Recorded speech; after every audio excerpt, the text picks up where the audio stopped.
નમસ્કાર દોસ્તો, મારું નામ રાધા છે અને આ છે મારી જિંદગીની સફર, જેમાં ગરીબીના તોફાનો વચ્ચે પ્રેમનો તેજસ્વી તારો ચમક્યો. આ વાર્તા નથી, પણ એક સાચી લાગણીઓની ગાથા, જેમાં સંઘર્ષ, આંસુ, માનવતા અને અંતે અપાર શાંતિ અને ખુશી છે.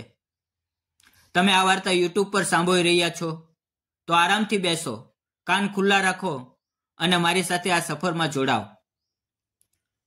તો મિત્રો, શરૂઆત કરીએ તો મારી જિંદગીમાં ગરીબી અને સાદગીના રંગો જ હતા. હું એક નાના ગુજરાતના ગામમાં જન્મી, જ્યાં આસપાસ ખેતરો, ધૂળભર્યા રસ્તા અને નાના કાચા ઘર જ હતા. મારા માતા પિતા બંને મજૂરી કરતા.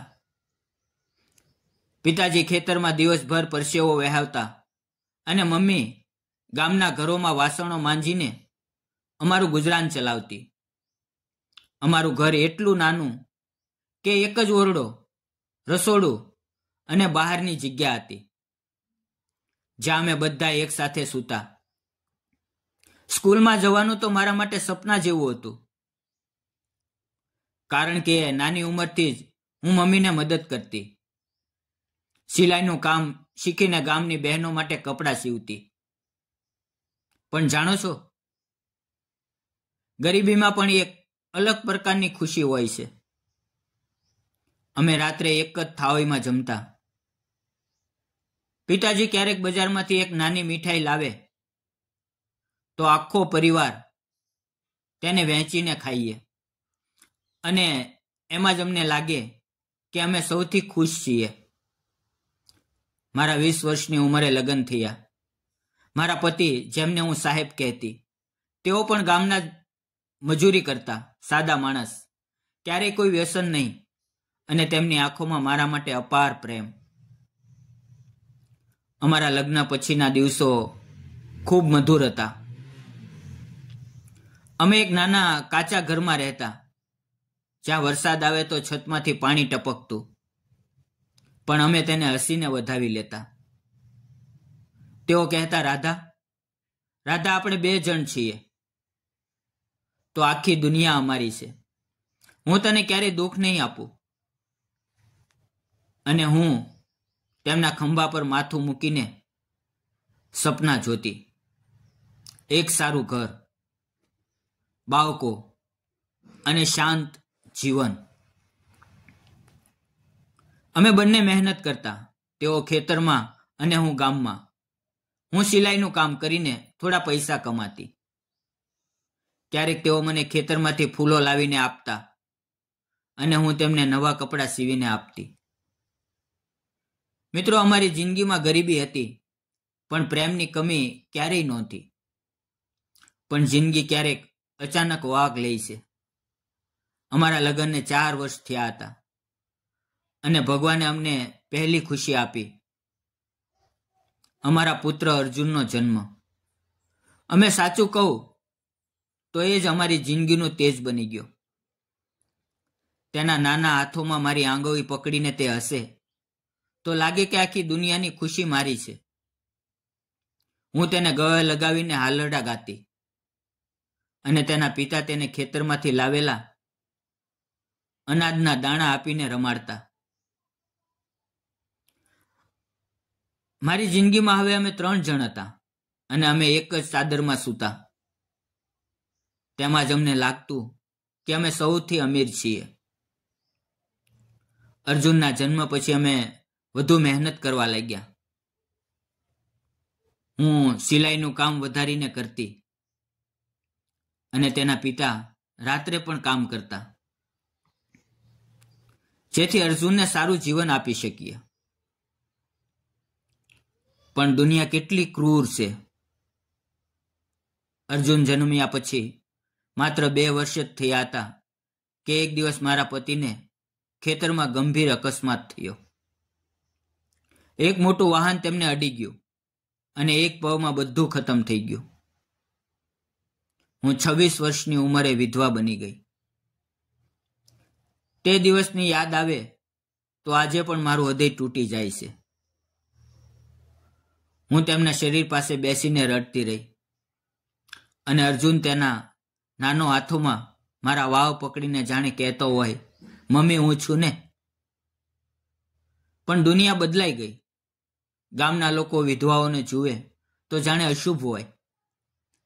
કેટલાક કહેતા, બિચારી રાધા હવે કેમ જીવશે, તેના પુત્રને કેમ ઉછેરશે. કેટલાક પીઠ પાછળ વાતો કરતા, વિધવા છે, કોઈ તો ફસાવશે. આ બધું સાંભળીને હું અંદરથી તૂટી જતી. પણ અર્જુન માટે મારે મજબૂત બનવું પડ્યું. મારા સાસુ સસરા તો પહેલેથી જ ગુજરી ગયા હતા અને મારા માતા પિતા પણ વૃદ્ધ અને અશક્ત હતા. તેઓ કહેતા, રાધા રાધા અર્જુનને લઈને અમારી પાસે આવી જા, અમે તને સંભાળશું. પણ મને લાગ્યું કે હું કેમ ભાગું. હું તેને ગળે લગાવીને કહેતી, બેટા તારા મમ્મી પપ્પા બંને હું જ છું. અમે સાથે લડશું અને તને સારું જીવન આપીશ. અને તે તેની મોટી મોટી આંખોમાંથી મને જોઈને હસતો, જાણે તે સમજતો હોય કે અમારી જિંદગી હવે નવી અને મુશ્કેલ છે. નવી શરૂઆત કરવી સરળ નહોતી.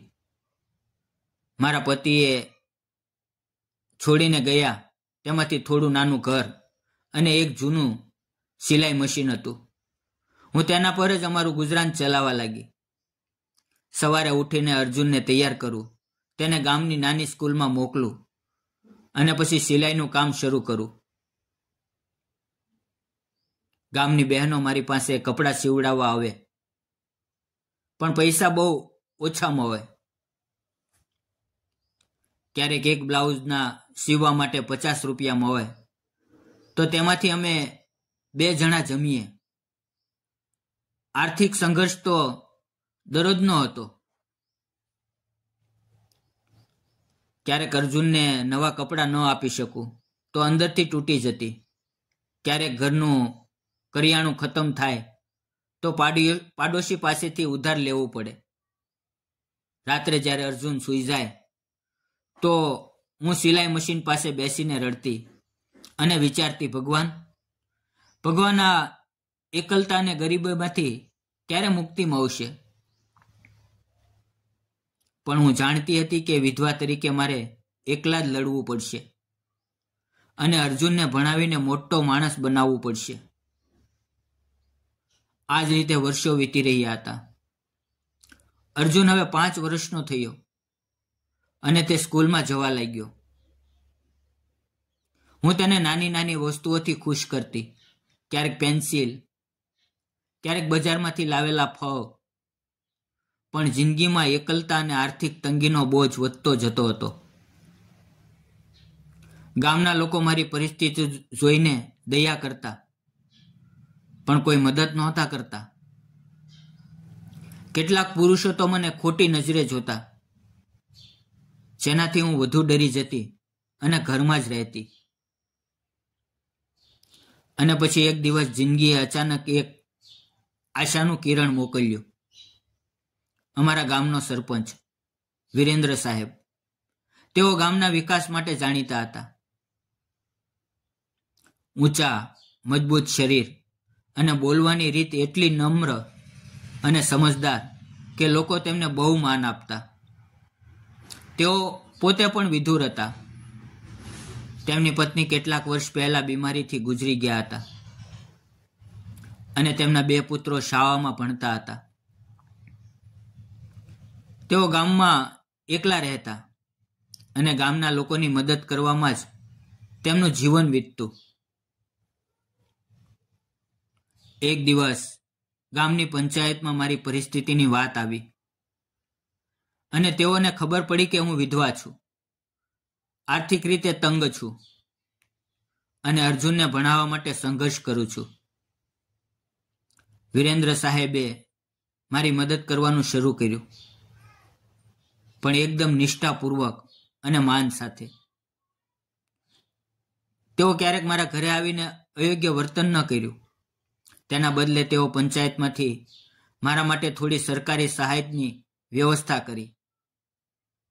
ક્યારેક તેઓ ગામની બહેનોને કહીને મારી પાસે વધુ સિલાઈનું કામ મોકલતા, જેથી મારી આવક વધે. એકવાર તેઓ મારા ઘરે આવ્યા, માત્ર અર્જુનને જોવા અને તેની સ્કૂલની ફી માટે થોડા પૈસા આપવા. તેઓ કહેતા, રાધા, તમે બહુ મહેનત કરો છો. અર્જુન તેજસ્વી છે, તેને ભણાવવું જરૂરી છે. હું તમારી પરિસ્થિતિ સમજું છું અને મદદ કરવા માંગુ છું, માત્ર ગામના સરપંચ તરીકે નહીં, પણ એક માણસ તરીકે. તેમના શબ્દમાં શુદ્ધતા હતી અને તેઓ હંમેશા મારું માન રાખતા. ક્યારેય અયોગ્ય સ્પર્શ કે વાત ન કરી. ધીરે ધીરે વિરેન્દ્ર સાહેબ અમારી જિંદગીમાં એક સહારાની જેમ આવ્યા. તેઓ મહિને 2-3 વાર પંચાયતના કામના બહાને મારા ઘરે આવે અને અર્જુન સાથે વાતો કરતા. તેની નાની નાની વસ્તુઓ લાવીને તેને આપતા, ક્યારેક નોટબુક, ક્યારેક ફો. હું કહેતી, સરપંચ સાહેબ, તમે આટલો ખર્ચો ન કરો. તેઓ હસીને કહેતા, રાધા, બાળકો પરનો ખર્ચ નિવેશ છે. અર્જુન ગામનું ભવિષ્ય છે અને તમે તેની માતા. તમારું માન મારા માટે સર્વોપરી છે. તેમની મદદથી મારી આવક વધી અને અર્જુનનું ભણતર સરળ થયું. તેઓ મારી વાતો સાંભળતા અને કહેતા, રાધા, તમે બહુ હિંમતવાન છો. વિધવા તરીકે તમે જે કરો છો તે ગામની બહેનો માટે પ્રેરણા છે. મને લાગતું કે આ માણસ કંઈક વિશેષ છે. એક સાંજે જ્યારે આકાશમાં વાદળો ઘેરાયા હતા અને પવન ફૂંકાઈ રહ્યો હતો, વિરેન્દ્ર સાહેબ આવ્યા. તે આજે થોડા ગંભીર લાગતા હતા. અર્જુન બહાર રમી રહ્યો હતો. મેં પૂછ્યું, સરપંચ સાહેબ, બધું ઠીક છે? તેઓ ધીમેથી બોલ્યા, રાધા, હું તમારી બહુ ઇજ્જત કરું છું. તમે જે રીતે અર્જુનને ઉછેરો છો તે જોઈને મનમાં અપાર માન છે. હું શાંત રહી. તે આગળ બોલ્યા, સાચું કહું તો મારા જીવન પણ ખાલીપો છે. મારી પત્નીના ગયા પછી એકલતા છે. આપણે એકબીજાનો સહારો બની શકીએ. મારા હાથમાંથી સિલાઈની સોય પડી ગઈ. મને વિશ્વાસ નહોતો આવતો. તેઓ કહેતા ગયા, રાધા, હું તમારા અને અર્જુનના જીવનમાં ભાગ બનવા માંગુ. હું તમારી સાથે લગ્ન કરીને અર્જુનના પિતા બનીને હું તમને આખી જિંદગી માન અને સહારો આપીશ. મારા હૃદયના ધબકારા તેજ થઈ ગયા. મેં કહ્યું, સરપંચ સાહેબ, હું ગરીબ છું, વિધવા છું. સમાજ શું કહેશે? તેઓ હસ્યા. રાધા, સમાજ તો ભગવાનની પણ ટીકા કરે છે, પરંતુ જ્યારે તેઓ જોશે કે આ પ્રેમ શુદ્ધ છે તો તેઓ સ્વીકારી લેશે. મારી આંખોમાં આંસુ આવી ગયા અને પહેલી વાર મને લાગ્યું કે જિંદગી ફરી ખીલી રહી છે. જ્યારે મેં અર્જુનને કહ્યું, તે દોડીને વિરેન્દ્રને વળગી પડ્યો અને કહ્યું, અંકલ, તમે મારા પપ્પા બનશો ને? તે પળમાં મારી જિંદગી પૂર્ણ થઈ ગઈ. અમારા કુટુંબોએ અને ગામના લોકોએ આશીર્વાદ આપ્યા. સમાજે અમારા નિર્ણયને સ્વીકારી લીધો, કારણ કે વિરેન્દ્ર સાહેબનું માન અને અમારો પ્રેમ શુદ્ધ હતો. સરળ રીતે અમારા લગ્ન થયા. હવે વિરેન્દ્ર મારા પતિ છે અને અર્જુનના પિતા. તેઓ કહે છે, રાધા, હવે તારી દરેક ચિંતા મારી છે. અમે સાથે હસ્યું, સાથે જીવશું. દોસ્તો, આ વાત છે સહારાની, જ્યાં ગરીબી, સંઘર્ષ અને વિધવાપણાની વચ્ચે પ્રેમ અને માનવતા મળ્યા. સમાજે અમને સ્વીકારી લીધા અને જીવન ફરી સુંદર થયું.